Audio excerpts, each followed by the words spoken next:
Bienvenue dans le podcast Les médecins malins. Le podcast des médecins qui veulent simplifier leur quotidien. LLM, quel modèle choisir quand on est médecin? ChatGPT, Mistral, Claude, Gemini, Grok. Tu es un peu perdu dans tous les modèles qui existent et tu ne sais pas lequel utiliser en tant que médecin. On t'explique l'essentiel. Et à la fin, on te donne aussi le prompt qu'on utilise pour disséquer un article scientifique en 30 secondes. Au sommaire, qu'est-ce que c'est qu'un LLM? Propriétaire ou open source? ChatGPT, Claude, Gemini, Grok. Lequel utiliser selon ton besoin? Les images, pourquoi Nano Banana mérite d'être connu? Les pièges à éviter pour être médecin, l'expérience du loup-garou et ce qu'elle révèle vraiment sur les LLM, et récupère bien sûr notre prompt de veille scientifique en fin de newsletter. Tout d'abord, c'est quoi un LLM? LLM veut dire Large Language Model. En clair, c'est un modèle entraîné sur une quantité gigantesque de texte, capable de produire du langage de façon très fluide. Il ne comprend pas le monde comme un humain. Son rôle, au fond, c'est de prédire le mot suivant le plus probable pour produire une réponse qui paraisse cohérente et qui satisfasse l'utilisateur. C'est pour ça qu'un LLM peut résumer un article, reformuler un mail, structurer des idées, vulgariser un concept, traduire un texte ou aider à la recherche bibliographique. Mais il faut garder une idée simple en tête. Un LLM n'est pas une source de vérité. C'est une machine à langage très puissante, très pratique, mais pas magique. Certains le comparent à un perroquet stochastique. Parlons de l'expérience du loup-garou. Trois étudiants de l'ENSA ont conçu un benchmark original autour du jeu du loup-garou pour tester les LLM autrement. Pas seulement sur des QCM, mais sur des vraies compétences comme la persuasion, la stratégie, le bluff, la coopération et l'adaptation au groupe. L'idée est brillante, mais les résultats sont un peu dérangeants. Sur ce type de tâche, GPT-5 ressort comme particulièrement fort pour influencer, tenir une histoire crédible et pousser au groupe dans une mauvaise direction. La leçon est simple, un modèle peut être très convaincant sans être fiable.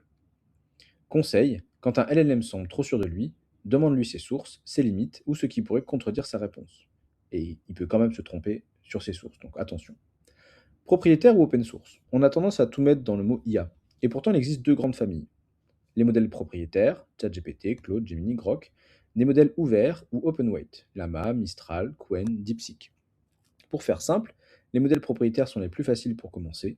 Les modèles ouverts deviennent intéressants quand on veut plus de contrôle, du local pour garder ses propres données. Cela nécessite d'être plus technique et posséder un ordinateur avec une certaine puissance de calcul. On n'en parlera pas pour l'instant ici. Voici la revue détaillée des modèles propriétaires.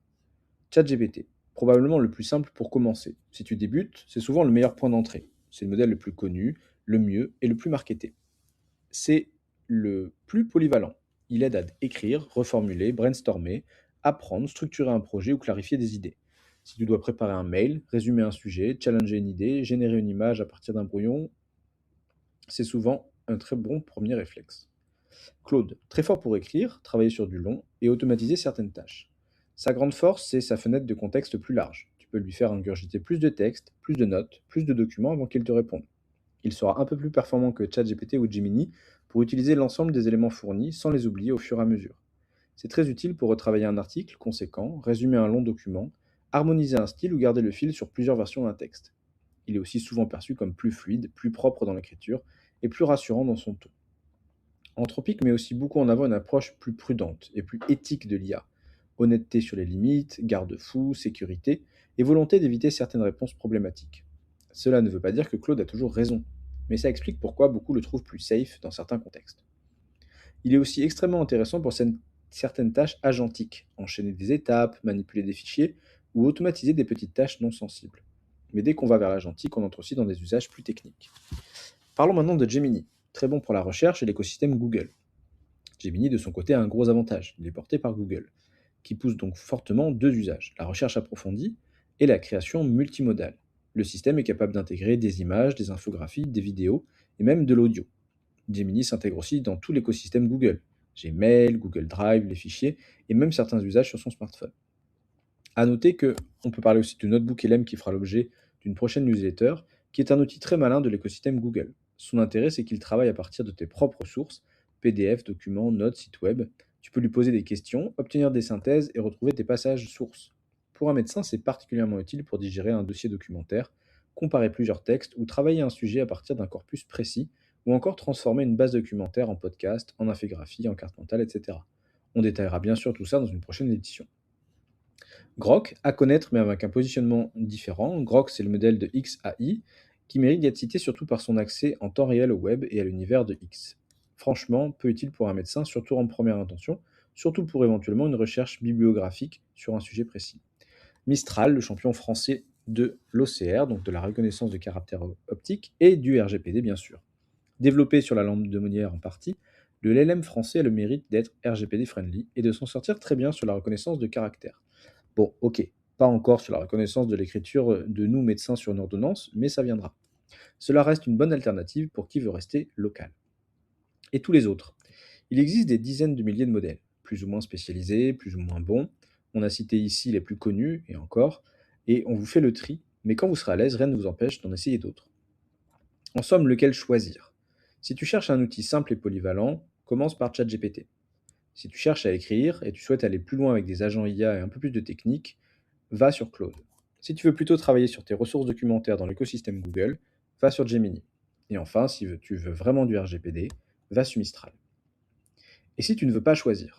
Parfois, trop de choix tue le choix. Et pour se faire un avis sans prendre un abonnement partout, rien de mieux que de prendre la voie du milieu. Essaye Mammouth AI, une application qui regroupe tous les LLM en une fois, dont les modèles d'image pour une fraction du prix habituel. Parfait pour mettre le pied à l'étrier sans choisir. Et si maintenant on parle des images? Google pousse maintenant très fort Nano Banana pour la génération et l'édition d'images. Si ton objectif est de créer un visuel de poste, une illustration pédagogique, une base d'infographie ou de modifier une image existante, Nano Banana 2 est aujourd'hui une piste très sérieuse à connaître. Ce sera l'objet d'une prochaine newsletter détaillée. Mais le vrai piège pour un médecin, ce n'est pas de choisir le mauvais LLM. Le vrai piège, c'est de croire que le LLM répond juste parce qu'il répond bien. Un LLM, c'est un peu comme un externe très rapide, très cultivé, parfois brillant, et parfois complètement à côté de la plaque, mais avec un aplomb magnifique. Autre piège à anticiper, tes patients aussi vont utiliser ces outils. Certains viendront même en consultation avec un avis médical entièrement généré par un LLM, formulé avec la même assurance qu'un avis d'expert. Le problème, c'est qu'un texte très convaincant peut être faux, incomplet ou inadapté au contexte clinique réel du patient. Il va donc falloir apprendre non seulement à utiliser les LLM toi-même, mais aussi à désamorcer, recadrer et expliquer les réponses produites par ces outils quand elles arrivent dans ta consultation. On t'apprendra tout ça au travers des newsletters.